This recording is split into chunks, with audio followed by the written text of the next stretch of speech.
Selamat pagi teman-teman. Selamat pagi. Sebelum saya membahas materi saya, kita buat kesepakatan. Apakah teman-teman sepakat untuk saya menjelaskan dalam keadaan duduk atau berdiri? Dari Ales. Baik teman-teman, di sini saya bawa materi tentang teks eksposisi. Baik, mungkin kita belum beranjak lebih menjauh. Teman-teman sudah pernah dengar teks eksposisi? Pernah. Teks eksposisi itu apa? Teks eksposisi itu apa? Ada yang ingat, ada yang masih ingat? Mungkin di kelas 10, di kelas 8 pernah dari Bapak Ibu guru memberikan itu kepada teman-teman. Masih ingat? Baik teman-teman, teks eksposisi itu memberikan pendapat.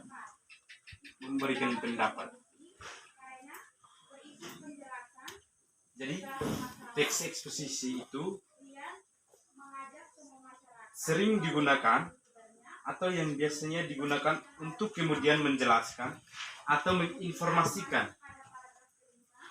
suatu topik kepada pembaca secara lugas, jelas, dan logis.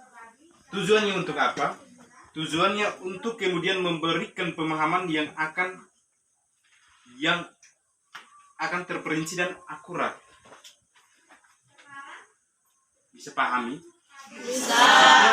Maksudnya teks eksposisi ini yang dimaksud menjelaskan dan menginformasikan suatu topik kepada pembaca secara lugas, jelas, dan logis itu maksudnya begini. Misalnya kita kelas kemarin keluar dari sekolah ini pergi ke kebun, ikut orang tua di kebun sana, membantu tanam dan lain sebagainya.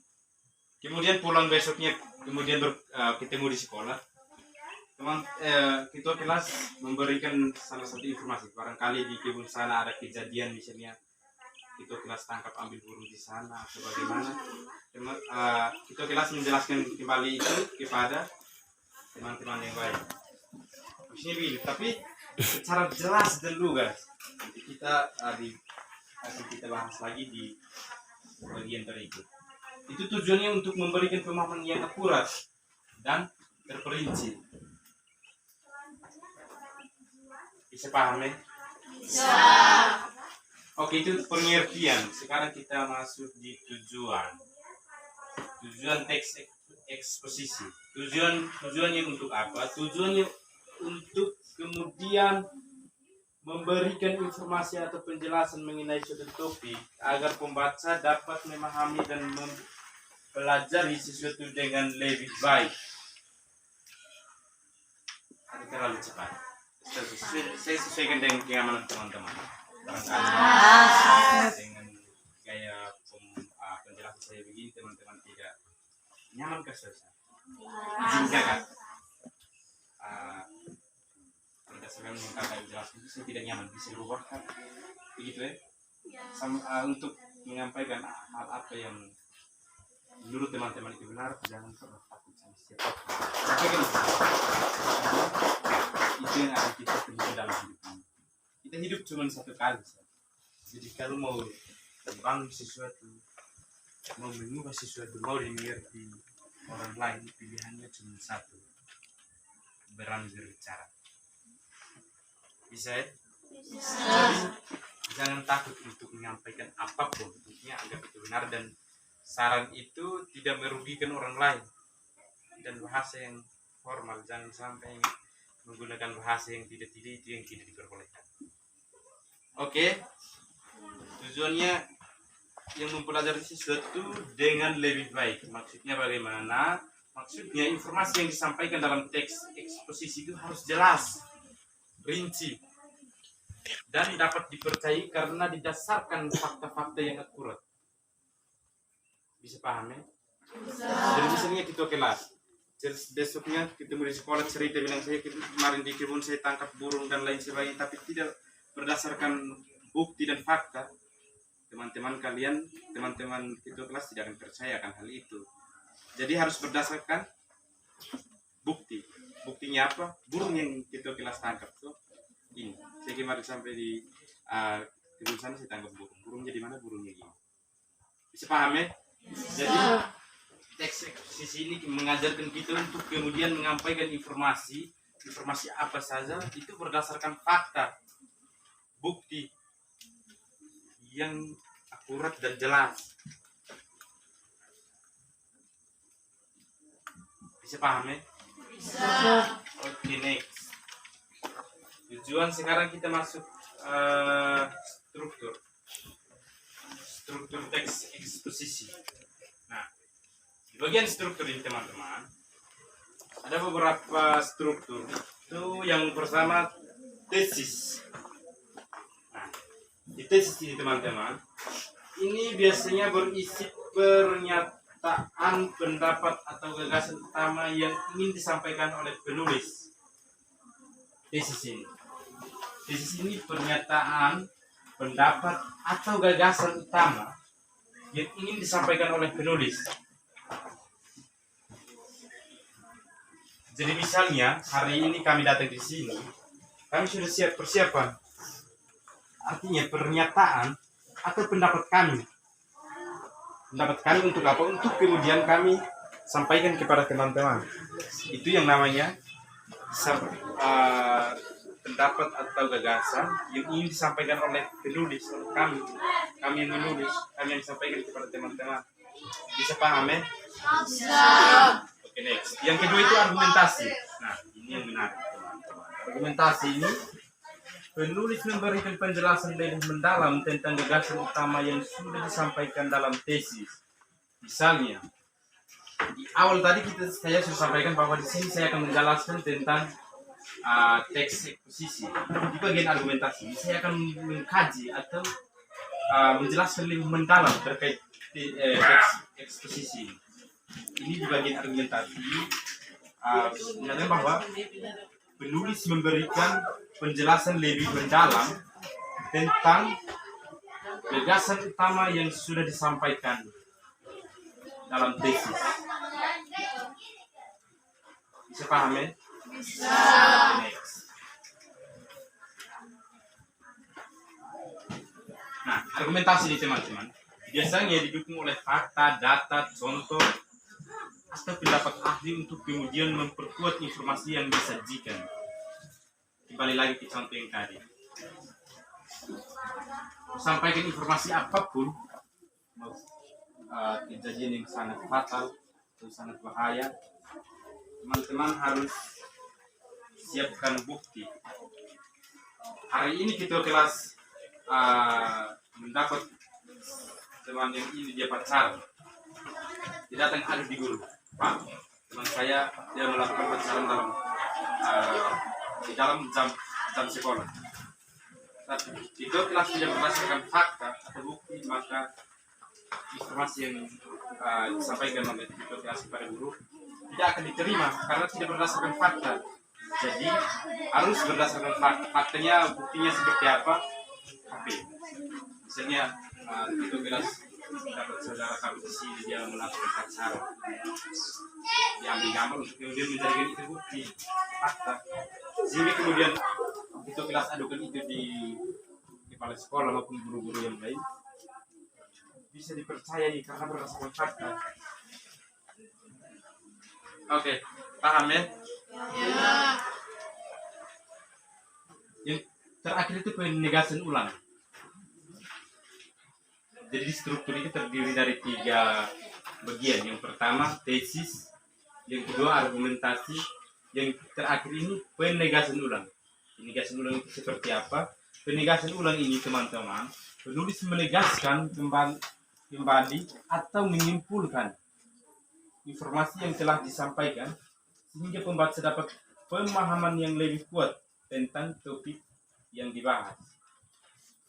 Jadi misalnya hari ini saya mengajar tentang teks eksposisi. Jadi itu sesuatu yang kita dapat sampaikan itu di terakhir kita harus simpulkan. Untuk apa? Untuk kemudian teman-teman bisa paham itu. Paham ya? Jadi di penegasan ulang ini dia lebih menekannya untuk membuat kesimpulan setiap apapun yang kita sampaikan itu. Diakhiri dengan membuat kesimpulan. Ya, ini saya simpulkan bahwa kita tetap begitu ya. Oke, next.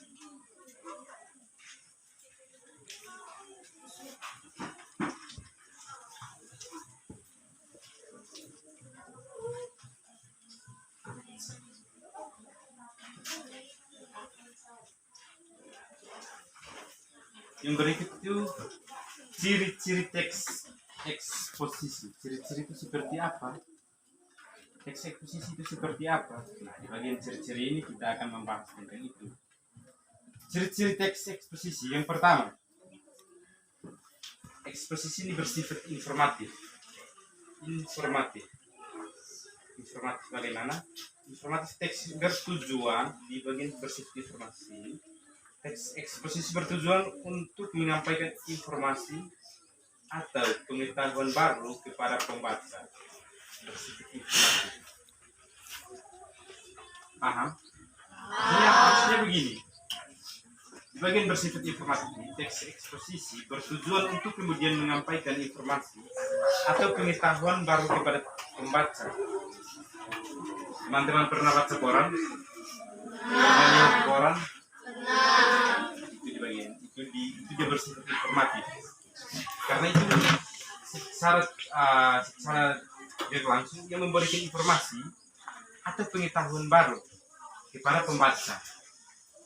Jadi hari ini kejadian di kota Kefa, tapi teman-teman di sini kan mungkin tidak tahu tuh. Nah, dengan adanya koran itu, teman-teman bisa tahu pengetahuan baru. Intinya teman-teman sering membaca, rajin membaca. Oke, itu ciri-ciri yang pertama. Yang kedua, objektif dan faktual. Maksudnya bagaimana? Maksudnya informasi yang disajikan itu berdasarkan fakta dan tidak melibatkan opini pribadi atau emosi penulis. Bisa paham? Bisa.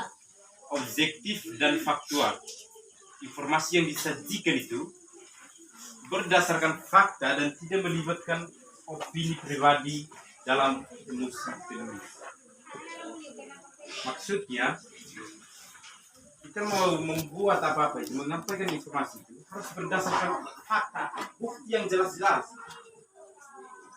Jangan hanya karena kalau tidak kita kelas memberikan informasi kepada temannya di sini tapi tidak percaya, satu kemudian emosi, tidak boleh. Jadi teks ini tidak mengadakan kita untuk itu. Jadi itu harus berdasarkan fakta dan bukti, sehingga kemudian temanmu percaya itu. Percaya itu dengan dalam hal apa? Dalam hal bukti dan fakta yang itu jelas. Simpan itu, kaji itu. Oh, kemarin kejadian ini begitu. Jadi berdasarkan bukti-bukti yang saya kumpul ini ada beberapa bukti. Bukti yang pertama, kedua, begitu. Jadi di bagian objektif dan faktual ini kita omong berdasarkan fakta, bukti, bukan emosi. Jangan sampai karena terbawa emosi yang lain baru tanya bilang, bukti di mana? Lu emosi baru tidak mungkin ya. Terus yang kedua, yang ketiga menggunakan bahasa formal. Nah, menggunakan bahasa formal maksudnya bagaimana? Maksudnya bahasa yang digunakan dalam teks eksposisi cenderung formal, jelas, agar mudah dipahami.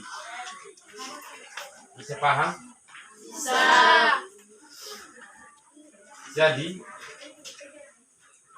kalau mau sampaikan informasi kepada siapa saja harus menggunakan informasi yang jelas, menggunakan bahasa yang efektif. Bisa paham? Bisa. Maksudnya menggunakan bahasa efektif bagaimana? Bahasa Indonesia yang efektif. Jangan sampai karena mungkin terbawa logat dari tulis sini teman-teman kemudian ketemu dengan orang baru, kemudian sampaikan sesuatu, misalnya, oh kami di sini aturannya begini-begini, tapi kalian tidak mampu untuk menyampaikan itu secara secara detail atau secara jelas karena tidak menggunakan bahasa yang efektif dan formal. Jadi untuk sampaikan sesuatu atau aturan-aturan apa saja. Misalnya hari ini saya datang di sini, saya belum tahu budaya tradisi di sini. Nah, tentunya teman-teman yang ada di sini akan sampaikan hal itu kepada saya. Tapi cara teman-teman tidak sampaikan itu dengan menggunakan bahasa Indonesia yang efektif, yang formal, maka otomatis saya tidak akan paham akan hal itu. Bisa paham? Karena apa? Hari ini saya dari Mutis. Saya datang di Beliau. Saya membawa budaya saya dari Mutis sana. Terus teman-teman di Tule ini juga menggunakan budaya dan tradisi di sini. Otomatis itu akan tidak ketemu. Untuk kemudian kedua hal itu artinya saling akurat, kita harus menggunakan bahasa Indonesia yang formal dan efektif. Itu yang ketiga. Yang keempat itu mengajikan argumen logis. Nah, penjelasan dalam teks eksposisi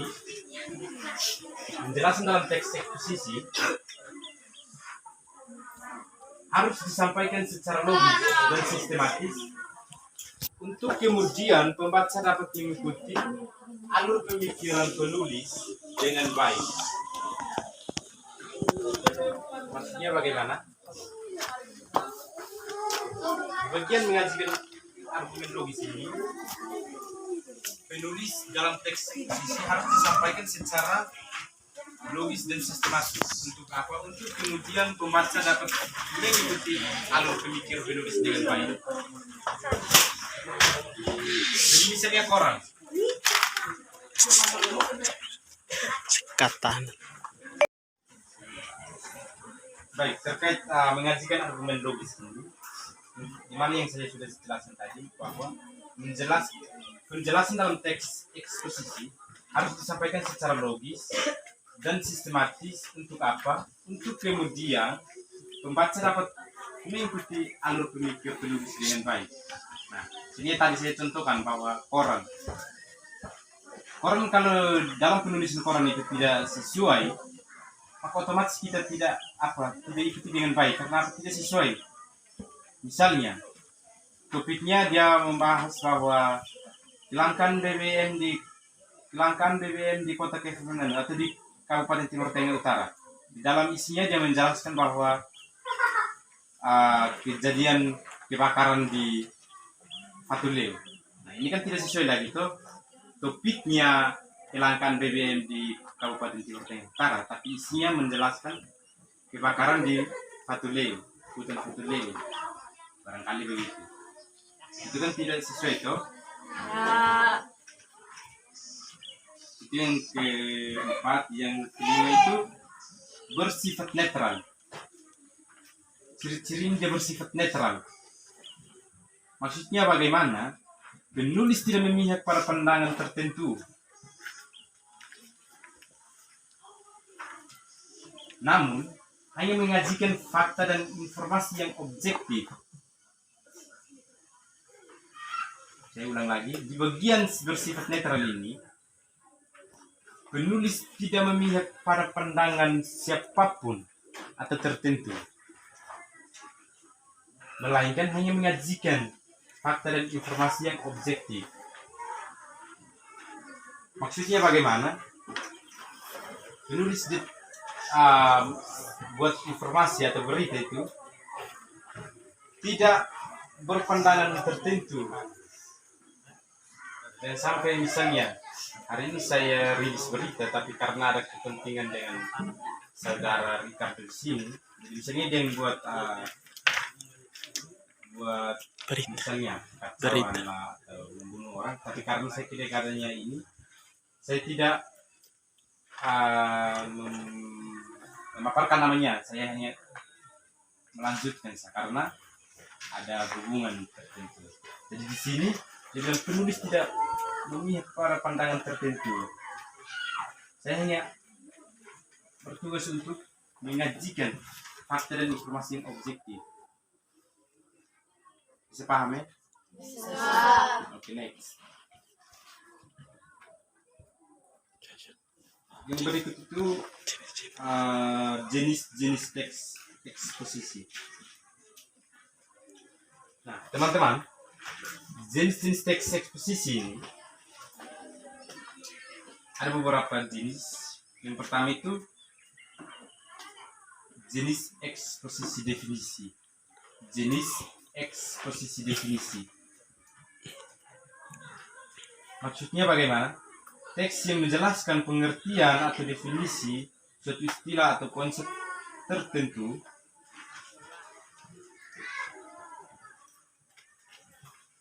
maksudnya teks yang menjelaskan pengertian atau definisi suatu istilah atau konsep tertentu.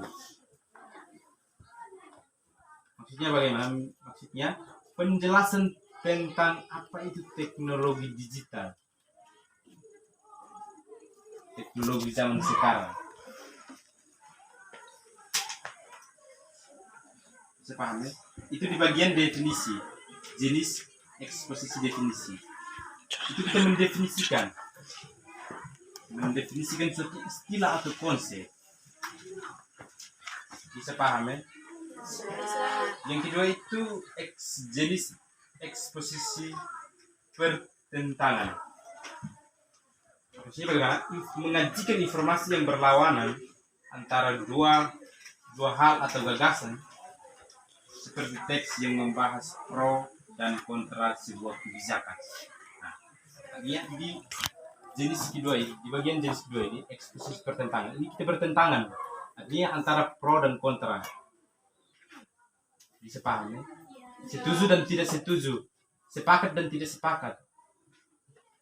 Hari ini laki-laki sepakat untuk kemudian besok libur, tapi perempuan tidak sepakat, tidak setuju dengan hal itu. Itu namanya pertentangan. Di bagian jenis-jenis eksposisi, di bagian khususnya jenis pertentangan itu menjelaskan tentang hal itu. Pertentangan artinya pro dan kontra. Hari ini perempuan setuju, dan di bagian laki-laki tidak setuju akan hal itu. Bisa paham ya? Bisa. Pertentangan. Setuju dan tidak setuju, sepakat dan tidak sepakat. Yang ketiga itu eksposisi proses. Jenis eksposisi proses. Jenis eksposisi proses itu bagaimana? Menjelaskan langkah-langkah atau tahapan suatu proses tertentu. Maksudnya bagaimana? Maksudnya menjelaskan langkah-langkah atau tahapan suatu proses tertentu. Contohnya bagaimana? Hari ini kita kelas mau membuat kue, tapi dia belum kuasai hal-hal atau langkah-langkah untuk kemudian membuat kue itu. Itu di bagian eksposisi proses. Maka kemudian dia mau kembali ke temannya di samping sini untuk apa? Untuk meminta langkah-langkah itu untuk kemudian membuat kue. Bisa? Bisa. Hari ini teman-teman mau tulis surat pacar untuk surat cinta untuk pacar teman-teman. Namun tetapi tidak tahu langkah-langkah mau memulai dari mana, mau berakhir di mana. Maka untuk itu teman-teman kemudian meminta langkah-langkahnya di saudara Ricardo. Karena apa? Karena mungkin secara pengalaman saudara Ricardo sudah mengalami hal itu. Maka di bagian eksposisi proses ini dia menjelaskan bahwa langkah-langkah atau tahapan suatu proses tertentu. Contohnya kita memerlukan langkah-langkah untuk kemudian kita membuat kue, langkah-langkah untuk kemudian kita memasak nasi, begitu kan? Masak nasi itu langkah-langkah bagaimana? Yang pertama kita siapkan alat, bahan, kemudian kita satukan itu kemudian menjadi nasi. Awalnya beras, akhirnya menjadi nasi. Karena butuh langkah-langkah juga tuh. Oke. Terus yang keempat itu eksposisi ilustrasi. Bagian eksposisi ilustrasi ini dia mengajikan informasi dengan memberikan gambaran atau contoh yang mirip dengan topik yang dibahas. Bisa? Bisa. menyajikan informasi dengan memberikan gambaran atau contoh yang mirip dengan topik yang dibahas. Sehingga apa? Sehingga pembaca lebih mudah memahami.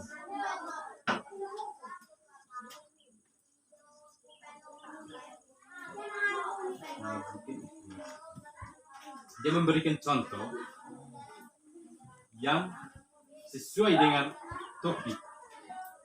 Hari ini kita omong tentang motor, misalnya kita belajar tentang motor ya. Jadi kalau kita belajar tentang motor, teman-teman kalau memberikan contoh itu juga harus sesuai dengan motor. Jangan sampai hari ini kita belajar tentang motor, tapi teman-teman memberikan contoh yang di luar motor itu, barangkali contoh di Exa, mobil, kan tidak mungkin toh. Jadi memberikan contoh itu harus sesuai topik yang kita bahas. Kira-kira begitu di bagian ilustrasi itu begitu. Terus ada satu lagi yang lagi yaitu dia punya nama eksposisi perbandingan. Di bagian perbandingan ini menjelaskan dua hal atau lebih dari itu. Dengan membandingkan persamaan atau perbedaan. Jadi di bagian perbandingan ini kita menjelaskan dua alat misalnya. Kita menjelaskan dua alat.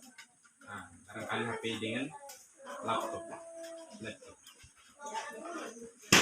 Jadi kita bandingkan kira-kira HP ini kita bisa bandingkan. HP ini saya bisa jalan di mana-mana, saya bisa isi di saku. Sudah 10 menit. Lanjut. Perbandingan ini jalan di mana-mana, selalu HP ini saya selalu isi di saku, tapi laptop tidak mungkin toh. Dia harus kita persiapkan sakunya tersendiri. Itu namanya perbandingan, kita membandingkan dua alat, dua barang, kita bandingkan persamaannya di mana. HP ini kecil, jadi bisa pegang begini, genggam begini. Tapi laptop kan tidak mungkin toh, kita tidak bisa genggam. Nah, bagian eksposisi perbandingan ini dia menjelaskan akan hal itu. Oke, yang keenam itu eksposisi laporan. Eksposisi laporan ini teman-teman, dia mengajukan laporan tentang sebuah peristiwa atau fenomena. Eksposisi laporan, dia mengajukan laporan tentang sebuah peristiwa atau fenomena. Peristiwa kejadian. Bisa paham? Eksposisi laporan itu dia menjelaskan tentang sebuah peristiwa. Laporan. Peristiwa dan fenomena. Jadi sebuah kejadian. Barangkali bulan lalu yang kecelakaan di atas ini, mungkin sempat ada teman-teman kalian yang ada hadir di sana atau pas ada di sana, dia menyaksikan itu secara langsung, dia melihat itu secara langsung. Jadi kemudian dia datang laporkan itu, teman-teman. Jadi itu saya menyaksikan secara langsung. Kejadian itu begini. Sepaham ya? Hari ini kami datang mengajar di sini, kami diberi kepercayaan untuk kemudian kami datang mengajar di sini. Maka otomatis kami pulang sampai kampus, kami akan buat laporan. Itu namanya teks eksposisi laporan. Kami membuat laporan, mengajukan laporan tentang sebuah peristiwa. Kejadian di sekolah ini bagaimana? Hadir dalam kelas itu bagaimana? Berapa sekian? Begitu. Kira-kira begitu ya, teman-teman. Oke, sampai di sini mungkin ada teman-teman yang tidak paham atau mungkin mau mencari tahu bisa bertanya. Pas ya. Semua kita tadi pas. Walaupun belum paham juga kami tetap pas. Oke, terima kasih teman-teman. Mungkin pertemuan kita cukup sampai di sini. Jika mungkin ada kekurangan dalam penjelasan kami, besar harapan dari kami mohon dimaafkan.